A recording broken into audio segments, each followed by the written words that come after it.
पाहत आहात आपल्या हक्काचं चॅनल, आपली बातमी, आपलं चॅनल वन भारत। अहमदाबाद येथे झालेल्या भीषण विमान दुर्घटनेत डोंबिवलीकर 27 वर्षीय रोशनी सोनघरे हिचा दुर्दैवी मृत्यू झाला। एअर इंडियाच्या अपघातग्रस्त विमानामध्ये रोशनी फ्लाइट क्रू म्हणून कार्यरत होती। रोशनी ही डोंबिवली पूर्वेकडील राजाजी पथ परिसरातील नव उमय्या कृपा सोसायटीमध्ये आपल्या आई वडील आणि भाऊ सोबत राहत होती। तिचे वडील राजेंद्र, आई राजश्री आणि भाऊ विघ्नेश एकत्रच राहत होते। मुंबई ग्रँड रोड परिसरात राहणारे हे कुटुंब 2 वर्षापूर्वी डोंबिवलीत स्थायिक झालं होतं।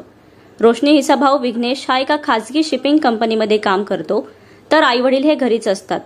रोशनीचे शिक्षण मुंबईत झाले। अत्यंत प्रतिकूल परिस्थितीत राजेंद्र सोनघरे व त्यांची पत्नी राजश्री हिने आपल्या दोन्ही मुलांना शिकवले।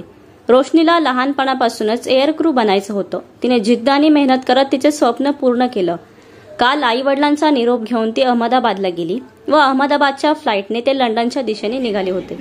मात्र याच विमानाचा अपघात झाला व रोशनीचा दुर्दैवी मृत्यू झाला। विमान दुर्घटना झाली आणि तिथे बरेच विमानामध्ये जे प्रवासी होते ते मृत्युमुखी पडलेले आहेत। त्यात एक आमची डोंबिवलीतली एक रोशनी मुलगी, एक क्रू मेंबर त्या विमानामध्ये होती, तिचंही अपघाती निधन झालेले आहे। संपूर्ण कुटुंब अतिशय मोठा हादसा झालेला आहे।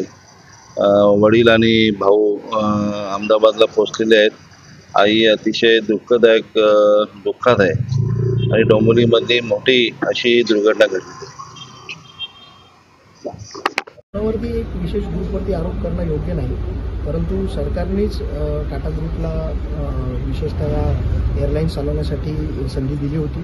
त्याच्यात कोणाची चुकी आहे आपल्याला चौकशीनंतर कळेल, पण आत्ता सद्यस्थितीमध्ये या लोकांच्या डेड बॉडीज लवकर त्यांच्या परिवाराला मिळणं हे अत्यंत गरजेचं आहे आणि त्याच्यासाठी आम्ही देखील प्रयत्न करतो। एयर इंडिया का जो इंसिडेंट है अहमदाबाद में, जो घटना घटी है, उसमें हमारे डोंबिवली की जो सुकन्या है उसका भी दुर्दैवी मृत्यु हुआ है, ऐसी खबर हमारे पास आई है। इस खबर से पूरे डोंबिवली में एक शोक का वातावरण है और डोंबिवली में लोगों को अभी एक कुछ दिनों पहले एक घटना घटी थी जिसमें 3 डोंबिवली के लोग शहीद हुए थे कश्मीर में। उसके बाद ये घटना हुई है। डोंबिवली के लोगों पर बहुत ही शोक का वातावरण है और अभी हम चाहते हैं कि इसकी प्रॉपर जांच हो और जांच के माध्यम से परिवारों को पता चले कि ये घटना क्यों घटी है और ऐसी घटना भविष्य में ना हो, इसके लिए सरकार के माध्यम से प्रयत्न होना चाहिए, ये हमारी मांग है।